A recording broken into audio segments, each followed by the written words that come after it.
A man and a woman meet at a friend's wedding and develop a nice banter, and the man gets enough courage to ask the woman for her phone number and eventually asks her on a date. The woman is named Janine and the man is named Scooter, but everyone calls him Jared. Your beauty speaks to something deep in the very fiber of my soul. You're attractive too, I guess. That's like half the reason I'm doing this. You're very attractive. They date for about 9 months in the typical way that their relationships had gone in the past.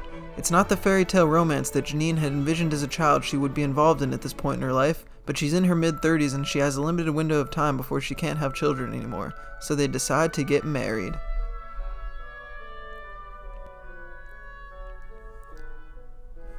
Okay, so like when a male and a female have sexual intercourse with the intention of reproducing a child, the male gamete, or sperm, and the female gamete, the egg or ovum, meet in the female's reproductive system. When the sperm fertilizes, or meets the egg, this fertilized egg is called the zygote.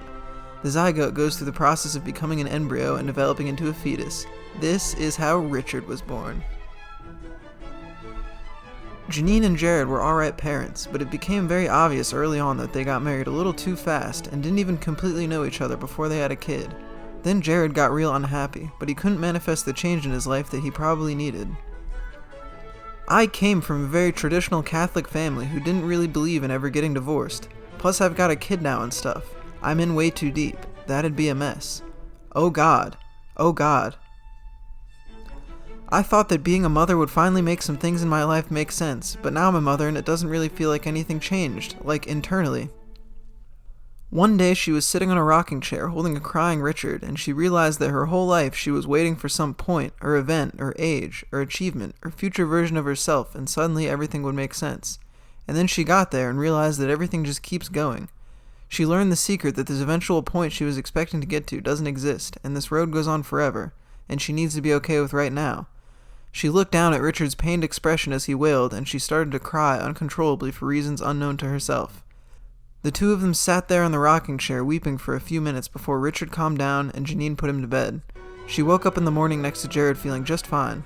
Nothing immediately changed about the way she lived her life.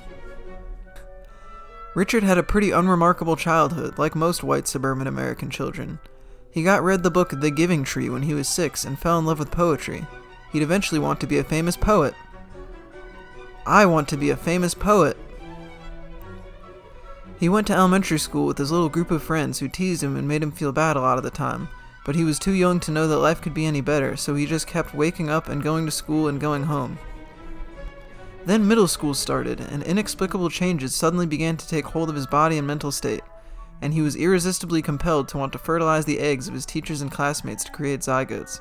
He started lashing out against his parents. Richard, would you like some toast? God, leave me alone. I hate you. Why aren't you as cool as Mom? I can't wait to move out. I thought that having a son would be cool, but I guess that's because I imagined you as being a younger version of myself. Now I realize that you are your own person with dreams and insecurities and passions of your own, and experience completely independent of mine. Despite this disconnect, if you would try to make the effort to try to spend more time with me and understand me, I will do the same for you. You're stupid and I wish you made more money.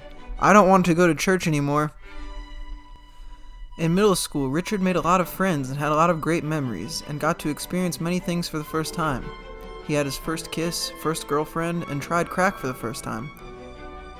There were a lot of kids that Richard knew at the time, but a lot of them were unimportant in Richard's overall experience, and he'd forget a lot of their names and faces as the years went by. The people he sat behind or in front of that he knew the name of and talked to a few times, the girls he'd stare at during class, all of the people he passed in the hall on his way to algebra so routinely that he recognized them, all these random extras in Richard's life would eventually boil down to this rough idea of middle school. Shortly after, Richard got pancreatic cancer and died in a hospital bed at the age of 17. The end.